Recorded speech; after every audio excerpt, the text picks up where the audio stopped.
Hello everyone, welcome back to our channel Titli and Tinni. কেমন আছেন সবাই? আশা করছি সবাই ভালো আছেন। আরও একটি নতুন ব্লগে আপনাদের সবাইকে স্বাগত। এখন সময়টা বিকেলের সময়। তিতলি আর তিন্নিকে নিয়ে একটু বাইরে এলাম, সবাই মিলে একটু বাইরে ঘুরবো।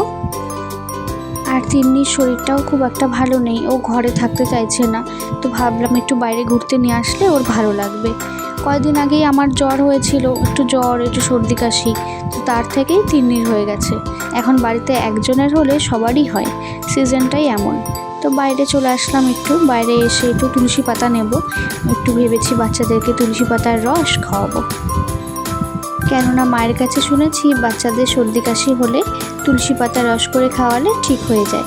তো সেই শুনেই আমি একটু তুলসী পাতা রস করে নিয়েছি এখানে। তার সাথে দিয়েছি একটু মধু, 2 চামচের মতো মধু দিয়েছি, আর একটু গোলমরিচের গুঁড়ো। গোলমরিচের গুঁড়োটা একটু ঝাল যদিও, এর জন্য একটু মধুটা একটু বেশি করে দিলাম। এবার সব কিছুকে একসাথে খুব সুন্দর করে মিশিয়ে নেব, ভালো করে মিশিয়ে নিতে হবে। ব্যাস, এখন তুলসী পাতার রসটা রেডি হয়ে গেছে। এখন 2 বাচ্চাকেই খাইয়ে দিব। প্রথমে তো তিতলিকে খাইয়ে দিলাম। তিন্নি প্রথমে একটুও খেতে চাইছিল না, তাই তিতলিকে দেখে যদি একটু শেখে, তাই তিতলিকে আগে খাইয়ে দিলাম, তারপর তিন্নিকে খাওয়াচ্ছি এখন। ওরও বেশ ভালোই লেগেছে, মধু আছে তো একটু মিষ্টি মিষ্টি লেগেছে। একবার খেয়ে বারবার চাচ্ছিল। এখন সময়টাই এমন, সবার ঘরে ঘরে জ্বর সর্দি কাশি। প্রথমে তো আমার হলো, তারপর বাচ্চাদের।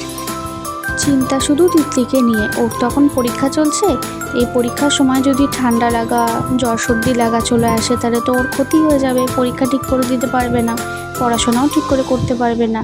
তাই আমার থেকে, ওর বোনুর থেকে একটু দূরে দূরেই রাখছি ওকে।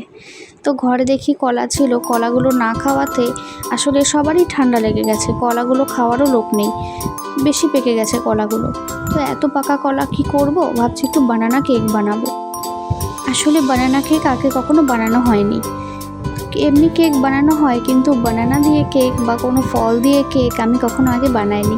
তো এই প্রথম বানানো, একটু চিন্তা হচ্ছিল কেমন করে বানাবো, কেমন হবে খেতে।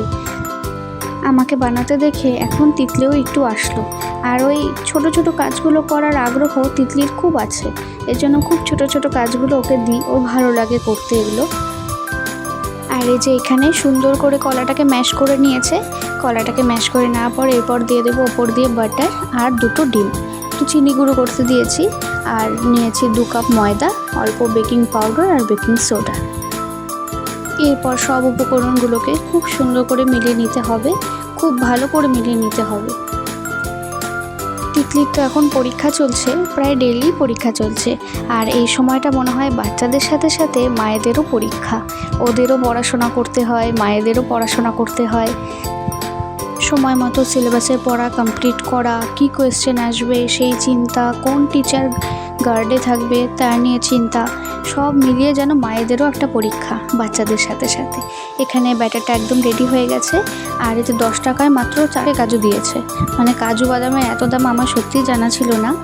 এই যে তিতলি এখন একটু কেকটাকে ডেকোরেশন করে নিচ্ছে কাজু কিশমিশ দিয়ে। বললাম না, ওর ছোট ছোট কাজ করার খুব আগ্রহ, তো ওই সব কাজগুলো করে নিচ্ছে ততক্ষণে।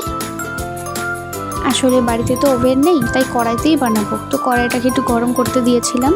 আর এই যে কেকটাও এখানে বানানো হয়ে রেডি হয়ে গেছে। প্রায় 1 ঘন্টার মতো লেগেছে আমার কড়াইতে বানাতে। কেননা এতে দুধ, ডিম, কলা, কাজু, কিশমিশ সব হেলদি হেলদি জিনিস আছে। ভিডিওটি আজকে এখানে শেষ করছি। ভিডিওটি ভালো লাগলে অবশ্যই লাইক, কমেন্ট, শেয়ার করবেন। আর চ্যানেলটিকে সাবস্ক্রাইব করে পাশে থাকবেন। ভিডিওটি দেখার জন্য অসংখ্য ধন্যবাদ।